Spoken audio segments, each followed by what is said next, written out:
20 साल पहले 2006 च ਜਿਹੜੇ ਕੰਮ ਹੋਏ ਹੈ ਭਲਵਾਲ ਬ੍ਰਾਹਮਣਾ ਵਿਧਾਨ ਸਭਾ ਅਖਨੂਰ ਅੱਜ ਉਹਨੇ ਕੰਮੇ ਦੀ ਕੀ ਹਾਲਤ ਹੋਈ ਹੈ। ਕੋਈ ਰਿਪੇਅਰ ਵਰਕ ਵੀ ਨਹੀਂ ਹੋਇਆ।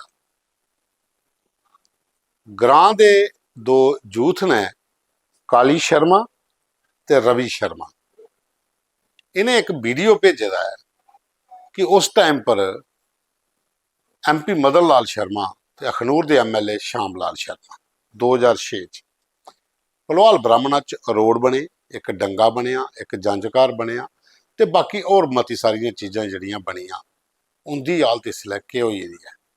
कुछ ने ध्यान नहीं दिता। उन्हें विधान सभा के विधायक ने मोहन लाल उनके अगे इनकी अपील है कि वो इस किड़े ग्रां का चक्कर लान, इस पंचायत चाहन ग्रां पे आए बंदवाल ब्लाक पिया भलवाल ब्राह्मणा ते विधान सभा अखनूर। ये उन्हें एक डिटेल च वीडियो भेजे दा, ये तुस देखो। उन्हें पूरी डिटेल च दसा देने रोडे की क्या हालत है, ये डंगे बनाए है लोगों के बौने वास्ते उनकी क्या हालत है, एक जंजकार बनया इसलिए उसकी क्या हालत है। जिहड़े पुराने काम होए लोग अजे भी चेता करते हैं। कोई भी विधायक है, कोई भी MP अपने इलाके जिला कोई अच्छे काम करांदा तो लोग ताउम्र उसी याद करते हैं।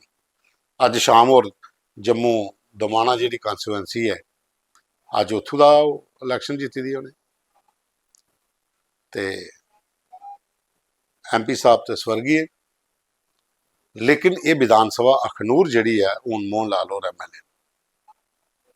ये भी बड़ा अच्छा वीडियो लगे जिन्हें ग्रां के जागते बनाइए भेजा कि साढ़े ग्रां की हालत देखो। इसलिए ग्रां बंदवाल ब्लाक भलवाल ब्राह्मणा विधान सभा अखनूर, ये तुस देखो बड़ी डिटेल वीडियो बनाई उन्हें भेजे दा। मैं अज बंदवाल दे विच पंचायत बंदवाल च आया था और इत्थे मैं दो गै लीडर दिखे जिन्हें साढ़े पंचायत की मॉडल विलेज बनाया हा। श्याम लाल शर्मा, स्वर्गीय श्री मदन लाल शर्मा।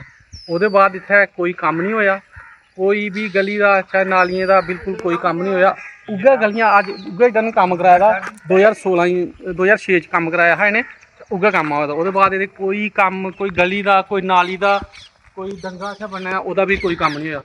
और जे तुस दस्सना चाहने रोड दिक्खी लो, थल्लै रोड की क्या हालत होई दी है, बिल्कुल डैमेज होई गेदा है। और असें बड़े बारी वीडियो ब्लाग और भी आखेआ कि इसी रोड थोड़ा कोई कंप्लीट बनाया हा। इत्थै साढ़े बजुर्ग जेह्ड़े बौंदन आनियै बैठदे न और ये भी बिल्कुल टुट्टी गेदा, क्रैक होई गेदा, साइडां दिक्खो पूरियां क्रैक होई गेदे न। ये भी अदूं दा गै बने दा। ओह्दे बाद कोई कुसै ने एह्दा पता भी नहीं लैता। वोटें वेल्लै जरूरी आंदे न कि अस एह् वार्ड नंबर 1, 2, 11 इंदी बिल्कुल खस्ता हालत है। इ'यै लीडर हे जिन्हें उसलै कम्म कराए दे न। ओह्दे बाद इत्थै कोई लीडर नहीं आया, कोई किश नहीं आया। और अस फिर एक बारी आखने ब्लाक की कि इसी दोबारा रिपेयर किया जा और इधर जी लुक टुट्टी दी है, चाहे शिड़कां टुट्टी दियां दोबारा बनाई जा।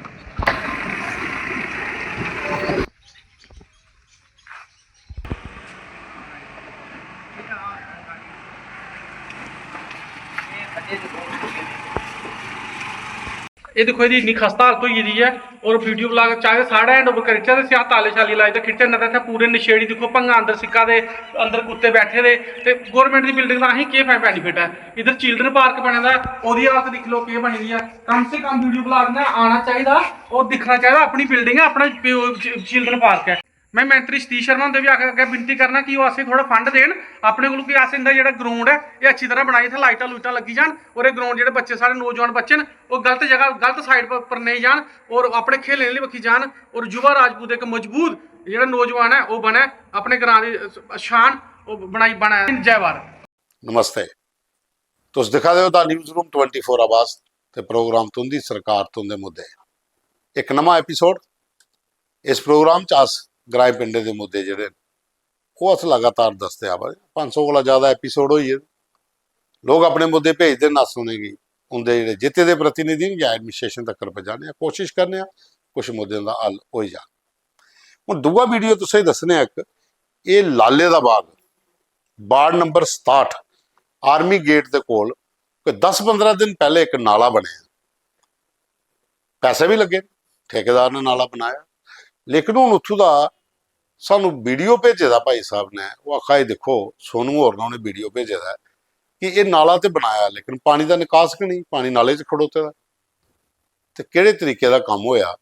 बरखा इसलिए लगी दियां न, हाड़ का सीजन है, ते ये खास करिए लाले दे बाग कोल ये नाला बनाया ताकि लोकें दे घरे पानी नहीं जा, पानी डाइवर्ट हो जा दूसरी साइड बड़े नाले च चली जाए, निक्का नाला बनया लेकिन वो नाले दे विच पानी खड़ोते दा, बंदा बिच चलिए दसा दा कि पानी अगे जा दा कि नहीं। हुण इहदी जांच कौन करनी है, जिहड़े इत्थों दे विधायक ने जां PWD डिपार्टमेंट जिंदे अधिकारी ने ये बनवाया, पास कियां कर उड़िया कि अगर निकास ही नहीं है पानी का। इस वक्त भी अधिकारी मौके पर जिहड़े गए उन्हें ध्यान देना चाहिए, या दफ्तर बैठे थे कि बिल साइन होए तो हो गया काम। ये देखो तुस वीडियो। ये देखो सर कितना कितना पानी खड़ा हुआ है और ये बोलते हैं कि पानी चल रहा है। ये देखो चला गया, देख चला गया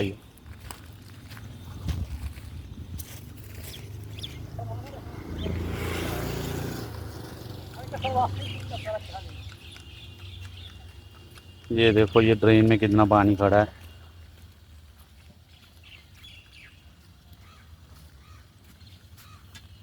ये देखो बिच बड़ी चाल बिच दसिया पूरे नाले की हालत।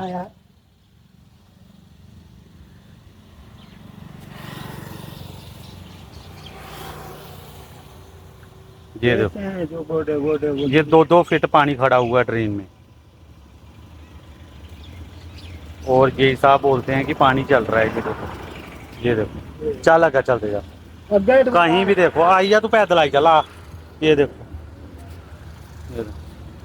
ये देखो ये हालत है, अभी 1 महीना हुआ ट्रेन बनी हुई। ये देखो पानी, ये देखो ये देखो जितना आगे जाओगे इतना पानी बढ़ता जाएगा। ये देखो ये देखो ये देखो ये देखो ये देखो। ਉਹਦੇ ਬਾਅਦ ਚ ਬਾਵੇ ਦਾ ਤਲਾਅ, ਇਹ ਲక్ష్ਮੀ ਕਲੀਨਿਕ ਹੈ ਉਹਦੇ ਕੋਲ ਦੀ ਇੱਕ ਗਲੀ ਹੈ। ਇੱਥੇ ਫੌਜੀ ਵੀ ਰਹਿੰਦੇ ਨੇ, ਦੂਜੀਆਂ ਫੈਮਲੀਆਂ ਵੀ ਹੈ, ਅੱਛੀਆਂ ਕੋਠੀਆਂ ਨੇ ਇਸ ਗਲੀ 'ਚ, ਲੇਕਿਨ ਇਸ ਗਲੀ ਦਾ ਕੰਮ ਨਹੀਂ ਹੋਇਆ। ਇਹ ਵੀਡੀਓ ਪੁਰਾਣਾ ਵੀ ਹੈ, ਉਹ ਨਵਾਂ ਵੀਡੀਓ ਜਿਹੜਾ ਹੈ ਉਹ ਲੋਕ ਆਪਣੇ ਕੋਲ ਪੈਸੇ ਖਰਚੀ ਹੈ ਤੇ ਉੱਥੇ ਬੱਟੇ ਸਟਾ ਦੇਣ, ਕਿਉਂਕਿ ਗਲੀ ਦੇ ਵਿੱਚ ਚਿੱਕੜ ਇੰਨਾ ਹੈ ਕਿ ਬੱਚੇ ਸਕੂਲ ਜਾਣਾ ਮੁਸ਼ਕਿਲ ਹੈ ਤੇ ਲੋਕਾਂ ਦਾ ਨਿਕਲਣਾ ਮੁਸ਼ਕਿਲ ਹੈ। ਇਹ ਤੁਸੀਂ ਵੀਡੀਓ ਦੇਖੋ, ਇਹ ਬਾਵੇ ਦਾ ਤਲਾਅ ਮਹਾਲక్ష్ਮੀ ਕਲੀਨਿਕ ਦੇ ਕੋਲ ਇਹ ਪਿਆ ਮੜ ਵਿਧਾਨ ਸਭਾ 'ਚ। ਗ੍ਰਾਂ ਦੇ ਲੋਕੇ ਇੱਕ ਲੈਟਰ ਲਿਖਿਆ ਹੈ, ਉਹਦੇ 'ਚ ਸਾਰੇ ਦੇ ਨਾਮ ਮੈਂਸ਼ਨ ਹੈ, ਰਕੇਸ਼ ਕੁਮਾਰ ਹੈ, ਜੋਤੀ ਦੇਵੀ ਹੈ, ਸੁਭਾਸ਼ ਕੁਮਾਰ ਹੋਰ ਨੇ, ਇਹਨੇ ਸਾਰੇ MLA ਮੜ ਹੀ ਲਿਖਿਆ ਹੈ ਕਿ ਕਮ ਸੇ ਕਮ ਇੱਥੇ ਬਲੈਕ ਟਾਪਿੰਗ ਕਰਾਈ ਉੜੋ। ਇਹ ਕੋਈ ਜ਼ਿਆਦਾ ਲੰਬਾ ਵੀ ਨਹੀਂ ਹੈ, 200 ਮੀਟਰ ਗਲੀ ਹੈ ਇੱਕ, ਲੇਕਿਨ ਮੈਕਸਿਮਮ ਜਿਹੜੇ ਲੋਕ ਨੇ ਇੱਥੇ ਜਿਹੜੇ ਉਹਨਾਂ ਦੀ ਇਸ ਵਜ੍ਹਾ ਕਾਰਨ ਬੜੀ ਜ਼ਿਆਦਾ ਦਿੱਕਤ ਆਵਾਦੀ ਹੈ। ਇਹ ਪੁਰਾਣਾ ਵੀਡੀਓ ਵੀ ਹੈ, ਇਹ ਨਵਾਂ ਉਹਨਾਂ ਨੇ ਬੱਟੇ ਸਟਾਇਨ ਜਿਹੜਾ ਉਹਦਾ ਵੀ ਹੈ। ਤੇ MLA ਸੁਰਿੰਦਰ ਭਗਤ ਜੀ ਅਸ ਤੁਸੀਂ ਇਹ ਲਿੰਕ ਭੇਜ ਕੇ ਮੈਂ ਚਾਹਨਾ ਕਿ ਇਸ ਵਾਰੀ ਤੁਸੀਂ ਵਿਜ਼ਿਟ ਕਰੀਏ, ਇਸ ਕਿਹੜੇ ਮਸਲੇ ਦਾ ਜਲਦੀ ਕਢਾਈ ਉੜੋ। ਉਹਦੇ ਬਾਅਦ ਚ ਪੰਚਾਇਤ ਘਰ ਮਜ਼ਦੂਰ, ਪੰਚਾਇਤ ਮਜ਼ਦੂਰ ਗੌਰਮੈਂਟ ਸਕੂਲ ਹੈ ਚੀਰਲ ਪਾਇਆ। ਇਹ ਉੱਥੋਂ ਦਾ ਰਕੇਸ਼ ਸ਼ਰਮਾ ਹੋਰੇ ਪੰਚ ਨੇ, ਐਕਸ ਪੰਚ ਜਿਹੜੇ, ਉਹਨੇ ਇੱਕ ਸਕੂਲ ਦਾ ਵਿਜ਼ਿਟ ਕੀਤਾ ਹੈ। ਇਹ ਸਕੂਲ ਦੇ ਵਿੱਚ ਚੌਕੀ ਚੌਰਾ ਬਲਾਕ ਚ ਪਾਉਂਦਾ ਹੈ। ਇੱਥੇ ਇੰਨੀ ਬੁਰੀ ਹਾਲਤ ਹੈ ਸਕੂਲ ਦੀ ਕਿ ਇਹਦੇ ਅੰਦਰ ਬੱਚੇ ਕਿਆਂ ਪੜ੍ਹਨਾ। ਪਾਣੋ ਪਾਣੀ ਹੋਏ ਦਾ ਸਕੂਲ ਚ, ਚੌਵਾ ਦਾ ਹਰ ਬੱਖੀ ਦਾ, ਬਾਹਰ ਗੰਦ ਪੈਦਾ, ਬੁਰੀ ਹਾਲਤ, ਬਾਥਰੂਮੇ ਦੀ ਬੁਰੀ ਹਾਲਤ।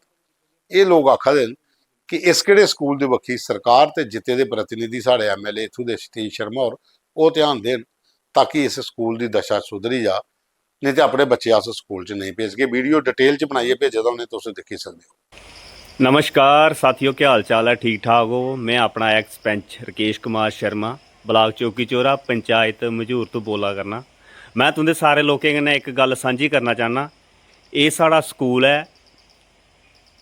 पंचायत मजूर और वार्ड नंबर 3 और 7 चील पिया। ये चील पिया का जोड़ा स्कूल है साड़ा, ये बिल्डिंग मैं जी तुसें लोकें सारें दसन लगा क्या ये बैठने के लायक है, क्या बच्चे पढ़ाने के लायक है। ये तुसें मैं हुण सारी जी अंदर ये कंडीशन लगा बिल्डिंग तुसें दसन। और मैं इस स्कूल बच्चे ही दिखोगे इत्थे तक बच्चे स्कूल च नहीं आएंगे जब तक इसदा कोई साड़ा मसला हल नहीं होया। ये बिल्डिंग है पूरी मतलब दिखोगे पानी पानी कंडम हो जाती बिल्कुल। अगर स्कूल कोई आने वाले बच्चे अगर कुछ हो जाता है या बिल्डिंग डिग्गी जाती है, इसदा जिम्मेदार कौन है? मतलब कि बिल्कुल हर कमरा पूरे कमरे जेह्ड़े एह्दे कंडम अस बच्चें गी स्कूल इत्थे तक्कर नहीं औन देगे जब तक एह्दा साढ़ा कोई मसला हल नहीं होया जेकर। और सरकार से भी मेरी अपील रहेगी कि इस मसले पर जल्द से जल्द संज्ञान लें और इस स्कूल का मसला हल किया जाए। हम बच्चों को तब तक स्कूल में नहीं आने देंगे जब तक इस बिल्डिंग का कुछ मसला हल नहीं किया जाए। ये छत पूरा देखो कंडम है। ਉਹਦੇ ਬਾਅਦ ਚ ਇੱਕ ਤੁਸੀਂ ਦੱਸਣੇ ਆਸ ਕਿ ਪਰਗਵਾਲ ਦੇ ਵਿੱਚ ਬਾਬਾ ਪਰਗੋ ਦੀ ਜਗ੍ਹਾ ਇੱਕ ਬੜੀ ਮਸ਼ਹੂਰ ਜਗ੍ਹਾ ਹੈ। ਮਨਾਸ ਬਰਾਦਰੀ ਜਿੱਥੇ ਵੀ ਕੁਦਾ ਹਿੰਦੁਸਤਾਨ ਚ ਹੈ ਬਰਾਦਰੀ ਦੇ ਜਿਹੜੇ ਲੋਕ ਨੇ ਪਰਗੋ ਦੇਵਸਥਾਨ ਕਮੇਟੀ ਪਰਗਵਾਲ ਦੇ ਇਹ ਕੰਚਨ ਸਿੰਘ ਹੋਰਾਂ ਨੇ ਸਾਨੂੰ ਵੀਡੀਓ ਭੇਜਿਆ ਦਾ ਉੱਥੋਂ ਦਾ ਕਿ ਜਿੱਥੇ ਵੀ ਦੇਸ਼ ਦੇ ਕੁਦਾ ਵੀ ਕੋਨੇ ਚੋਂ ਆਖਾ ਦੇ ਮਨਾਸ ਹਨ ਉਹਦੇ ਬੰਸ਼ਿਸ਼ ਜਿਹੜੇ ਮਤਲਬ ਉਹਦੇ ਜਿਹੜੇ ਕੁਲ ਦੇ ਹੈਡ ਨੇ ਉਹ ਇਹ ਨੇ ਬਾਬਾ ਪਰਗੋ ਨਾਥ ਔਰ ਬਾਕੀ ਸਾਰੇ ਮਨਾਸ ਹੁੰਦੇ ਬੰਸ਼ਜ ਨੇ। ਤੇ ਇੱਥੇ ਹਰ ਸਾਲ 'ਚ 2 ਵਾਰੀ ਮੇਲ ਹੁੰਦੀ ਆ। ਹੁਣ ਚਿੜੀ ਪੂਰਨਿਮਾ ਪਰ ਇੱਥੇ ਮੇਲ ਲੱਗਣੀ ਹੈ। ਅੱਜ ਵੀ ਉੱਥੇ ਜਿਹੜੀ ਮੇਲ ਹੋਈ ਆ ਉਸ ਮੇਲ ਦੇ ਵਿੱਚ ਕਾਫੀ ਸੰਖਿਆ 'ਚ ਲੋਕ ਆਏ ਦੇ। ਹਵਨ ਜਗ ਕੀਤਾ ਗਿਆ, ਪੂਜਾ ਪਾਠ ਦੇ ਬਾਅਦ ਬਕਾਇਦਾ ਇੱਕ ਲੰਗਰ ਦਾ ਆਯੋਜਨ ਕੀਤਾ ਗਿਆ। ਕਾਫੀ ਸੰਖਿਆ 'ਚ ਲੋਕ ਉੱਥੇ ਪੁੱਜੇ ਰਹੇ ਤੇ ਕਮੇਟੀ ਦੇ ਲੋਕਾਂ ਨੇ ਅਪੀਲ ਕੀਤੀ ਹੈ ਕਿ ਹਿੰਦੁਸਤਾਨ ਦੇ ਕਿਸੇ ਵੀ ਕੋਨੇ 'ਚ ਜਿੱਥੇ ਵੀ ਮਨਾਸ ਬਰਾਦਰੀ ਦੇ ਲੋਕ ਨੇ ਉਹ ਇੱਥੇ ਜ਼ਰੂਰ ਆਉਣ ਕਿਉਂਕਿ ਉਹ ਸਾਰੇ ਗਾ ਮਨਾਸ ਜਿਹੜੇ ਉਹ ਬਾਬਾ ਪਰਗੋ ਦੇ ਬੰਸ਼ਜ ਨੇ। ਇੱਥੇ ਉਹਨੇ ਜ਼ਰੂਰ ਆਉਣਾ ਚਾਹੀਦਾ, ਮੱਥਾ ਟੇਕਣਾ ਚਾਹੀਦਾ। ਅਗਲੀ ਮੇਲ ਜਿਹੜੀ ਹੈ ਉਹ ਚਿੜੀ ਪੁੰਨਿਆ ਗਈ ਹੈ। ਉਹਦੇ ਬਾਅਦ 'ਚ ਇੱਕ ਵੀਡੀਓ ਹੋਰ ਤੁਸੀਂ ਦੱਸਣੇ ਆ ਵਾਰਡ ਨੰਬਰ 7 ਨਾਈ ਵਾਲਾ ਪੰਚਾਇਤ ਗੁੜਾ ਜਗੀਰ 18 ਮਹੀਨੇ ਦਾ ਇੱਕ ਹੈਡ ਪੰਪ ਇੱਥੇ ਖਰਾਬ ਹੋਇਆ ਦਾ ਅਜੇ ਤੋੜੀ ਇਹ ਠੀਕ ਨਹੀਂ ਹੋਇਆ। ਕੋਲ ਮੰਦਰ ਹੈ, ਚੌਰਾਹਾ ਹੈ, ਬੜੇ ਸਾਰੇ ਰੋਡ ਉੱਥੋਂ ਨਿਕਲਦੇ ਨੇ ਤੇ ਗਰਮੀਆਂ ਦੇ ਦਿਨੇ ਬਰਸਾਤੀ ਦਿਨੇ 'ਚ ਪੀਣੇ ਦੇ ਪਾਣੀ ਦੀ ਕਿੱਲਤ ਲੋਕਾਂ ਦੀ ਹੁੰਦੀ ਹੈ। ਇੱਥੇ ਹੈਂਡ ਪੰਪ ਲੱਗਿਆ ਤਾਂ ਉਹਦੀ ਅਪੀਲ ਹੈ ਕਿ ਮੋਹਨ ਲਾਲ ਔਰ ਜਿਹੜੇ ਸਾਡੇ ਇੱਥੇ ਵਿਧਾਇਕ ਨੇ ਉਹ ਇਸ ਹੈਂਡ ਪੰਪ ਦੀ ਜਲਦੀ ਕੋਲ ਜਲਦੀ ਠੀਕ ਕਰਾਉਣ। ਇਹ ਵੀਡੀਓ ਸਾਨੂੰ ਭੇਜਿਆ ਦਾ ਬੱਬਲ ਕੁਮਾਰ ਹੋਰ ਨੇ, ਗਣੇਸ਼ ਦਾਸ ਨੇ, ਉਹਦੇ ਬਾਅਦ 'ਚ ਰਜਿੰਦਰ ਕੁਮਾਰ ਹੋਰ ਨੇ, ਅਮਿਤ ਕੁਮਾਰ ਹੋਰ ਨੇ। ਇਹਨੇ ਅਪੀਲ ਕੀਤੀ ਦੀ ਹੈ ਮੋਹਨ ਲਾਲ ਦੇ ਅੱਗੇ ਕਿ ਵਾਰਡ ਨੰਬਰ ਜਿਹੜਾ ਆ ਇਹ ਵਾਰਡ ਨੰਬਰ 7 ਪਿਆ ਨਾਈ ਵਾਲਾ 'ਚ ਗੁੜਾ ਪੰਚਾਇਤ ਜਗੀਰ ਜਿਹੜੀ ਹੈ ਪੰਚਾਇਤ ਗੁੜਾ ਜਗੀਰ ਇੱਥੇ ਜਿਹੜਾ ਹੈਂਡ ਪੰਪ ਹੈ ਇਹ 1.5 ਸਾਲ ਦਾ ਖਰਾਬ ਹੋਇਆ ਦਾ ਇसी कम से कम ठीक कराई दे। तो साथियों ये साढ़े को आते थे फोटो वीडियो मुद्दे कल फिर मिल गए एक नवे एपीसोड प्रोग्राम की। तो उसे पूरा देखा, लाइक करियो, शेयर करियो और कमेंट्स भी करियो।